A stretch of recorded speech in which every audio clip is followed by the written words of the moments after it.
बात बहुत पुरानी है। एक रियासत थी शादाबगढ़, जहां का शहंशाह था शहंशाह जफर। शहंशाह जफर अपनी प्रजा का दिलो जान से ख्याल रखता था। वो इंसाफ पसंद, बुद्धिमान और रहमदिल बादशाह था। मगर उसकी सबसे बड़ी कमजोरी थी उसकी इकलौती बेटी शहजादी सायरा। सायरा सिर्फ हुस्न की मलिका ही नहीं थी, बल्कि उसका दिल भी चांद की तरह रोशन था। उसे प्रजा की फिक्र थी, गरीबों का दर्द उससे देखा न जाता था। एक रोज शादाबगढ़ के एक छोटे से देहात से एक गरीब नौजवान शहर आया। उसका नाम था यासिर। यासिर के पास न दौलत थी, न जायदाद, न कोई बड़ा ख्वाब, बस अपनी बूढ़ी वालिदा की दुआएं और मेहनत का जुनून था। वो हर रोज बादशाही बाग में मजूरी करता, पौधे लगाता, फूलों को पानी देता और चुपके से शाम को अपनी छोटी सी झुग्गी में लौट जाता। एक दिन सायरा महल से बाहर निकली और उसकी नजर यासिर पर पड़ी, जो बाग में मेहनत कर रहा था। वो कुछ देर ठिठक कर उसे देखने लगी। यासिर को जब एहसास हुआ कि कोई उसे ताक रहा है, उसने सर उठाया और एक पल को सायरा को देखकर ठहर गया। सामने खुद शहजादी खड़ी थी, जिसका हुस्न चांदनी की तरह दमक रहा था। सायरा ने मुस्कुराते हुए पूछा, तुम्हारा नाम क्या है? यासिर ने अदब से सर झुकाकर कहा, मेरा नाम यासिर है, शहजादी साहिबा। उस दिन के बाद सायरा रोज बाग में आने लगी। कभी फूलों की बात करती, कभी यासिर से दिल की बातें। धीरे धीरे दोनों के दिल एक दूसरे के करीब आने लगे। उनकी मोहब्बत का ये सिलसिला चांदनी रातों में सितारों सा चमकने लगा। मगर ये राज ज्यादा दिन छुपा न रहा। जब शहंशाह जफर को खबर मिली कि उनकी शहजादी एक मामूली माली से दिल लगा बैठी है, तो उनका गुस्सा 7वें आसमान पर पहुंच गया। एक गरीब माली, मेरी बेटी का हमसफर, ये कभी नहीं हो सकता।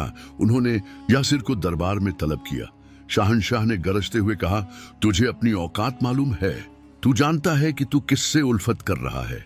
यासिर ने सर झुकाए हुए जवाब दिया, मैं एक आम इंसान हूं हुजूर, मगर मेरा दिल साफ है। मैं शहजादी सायरा से सच्ची मोहब्बत करता हूं। शहंशाह का गुस्सा और भड़क उठा। उन्होंने सिपाहियों को हुक्म दिया, इसे शहर से बाहर निकाल दो। अगर दोबारा दिखा तो इसकी जान ले ली जाएगी। सायरा ये सब सुन रही थी। वो दौड़ती हुई दरबार में आई और अपने वालिद के सामने गिर पड़ी। अब्बा, ये बेइंसाफी है। आप हमेशा कहते हैं कि इंसान का दिल उसकी सबसे बड़ी दौलत है। अब जब मैंने एक नेक दिल इंसान से मोहब्बत की, तो आप उसे सजा दे रहे हैं। शहंशाह जफर एक पल को खामोश हो गए, मगर उनका फैसला न बदला। यासिर को शहर से निकाल दिया गया। वो जंगलों में भटकता रहा, भूखा प्यासा, मगर उसके दिल में सिर्फ सायरा की खुशी की ख्वाहिश थी। उसकी हर सांस में सायरा का नाम था। उधर सायरा ने खाना पीना छोड़ दिया। वो हर वक्त उदास रहने लगी। महल का हर कोना जैसे सायरा की उदासी का गवाह बन गया। शहंशाह जफर अपनी बेटी की हालत देखकर अंदर ही अंदर टूटने लगे। आखिरकार एक दिन उन्होंने अपने गुप्तचरों को हुक्म दिया, यासिर को ढूंढो, चाहे वो जहां भी हो। कई दिनों की तलाश के बाद यासिर मिला। उसे दोबारा दरबार में लाया गया। इस बार शहंशाह की आंखों में गुस्सा नहीं, बल्कि पछतावे के आंसू थे। उन्होंने कहा, मैं हार गया। यासिर, एक बाप की जिद अपनी बेटी की खुशी से बड़ी नहीं हो सकती। तू मेरी बेटी का हाथ थामने के काबिल है। उस दिन शादाबगढ़ में जश्न ए मोहब्बत मनाया गया। यासिर और सायरा का निकाह हुआ। कहते हैं, जब मोहब्बत सच्ची होती है तो वो हर दीवार, हर रुकावट को चूर चूर कर देती है। सायरा को उसकी मोहब्बत मिली और शहंशाह जफर ने ये सबक सीखा कि असली शाही खून में नहीं, दिल में बसती है।